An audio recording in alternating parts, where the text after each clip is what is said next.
Face à cette situation assez complexe, des initiatives africaines en vue d'une solution ont commencé et se multiplient. Le Sénégal n'est pas en marge de cette dynamique.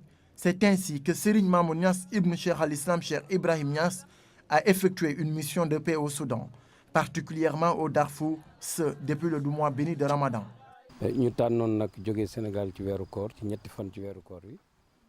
Nous avons choisi de quitter au 3e jour du mois béni de Ramadan. À notre arrivée à Khartoum, nous avons discuté et échangé avec tout le monde. Nous avons fait le tour des différents foyers religieux, des tariqas nous ont bien reçus. Nous avons rendu visite aux cadres, aux responsables de la confrérie Chazélia, entre autres, pour nous imprégner des origines de la crise, de son évolution, mais surtout des solutions, car notre mission principale est de trouver et de proposer encore des solutions face à cette crise africaine. Aussi, nous leur avons rappelé les fondements de l'islam et ses principes. Vous savez, au même titre que moi, que l'islam est encore une religion de paix. L'islam nangul ay julit yu xex te Darfour comme dañ ni ñep ay julit lañ waruñu sétan dal ñun kilifa diiné yi ak sëriñ ci julli ñi seen bop di xexante di rayante te loolu lépp ay fitna la sétané la mbiru adina la ñu delloo leen seen xel pour que ñu moytandiku loolu.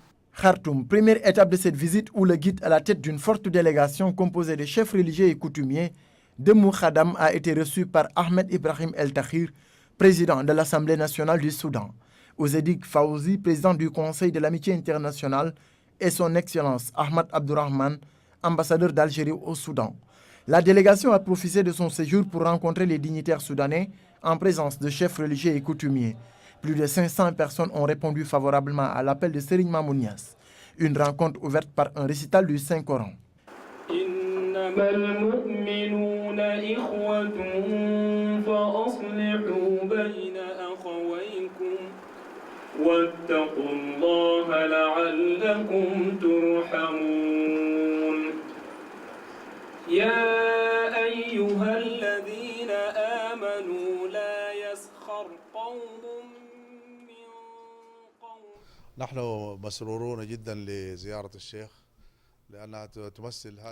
La question du Darfour est une affaire de tous les Soudanais. Elle est même devenue une affaire internationale. C'est pour cette raison que chacun y va de son propre commentaire. La réalité, c'est qu'il faut sauver le Darfour, car la paix est une affaire de tous les citoyens, pas seulement des Soudanais. Au premier plan, les chefs d'État africains doivent s'impliquer dans la recherche de solutions. Les intellectuels, guides religieux, sociétés civiles, ONG. Nous nous réjouissons en tout cas de cette visite de Serigne Mamoun Niass. Je suis très heureux de le recevoir. Nous avons échangé sur plusieurs questions, notamment celle du Darfour.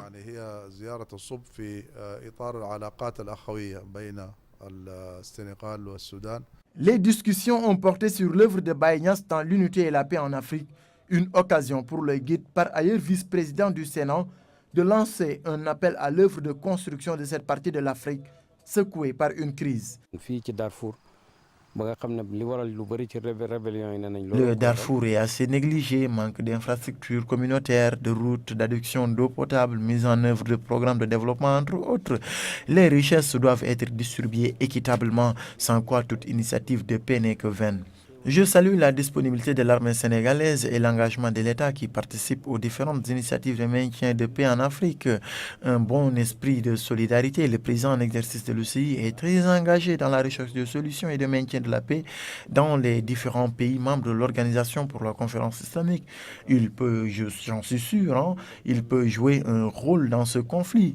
Donc, nous fédérer ñu xamné solution africaine lañ bëgg bo xamné dafa joggé ci africains yi arabes yi soutenir ko comme julit ñi comme conférence islamique ak membres yi. En dehors de ces audiences officielles, la délégation a effectué des visites de courtoisie auprès des chefs confrériques. Oumou Daban, une des plus grandes cités religieuses, Al-Kabashi, autre lieu.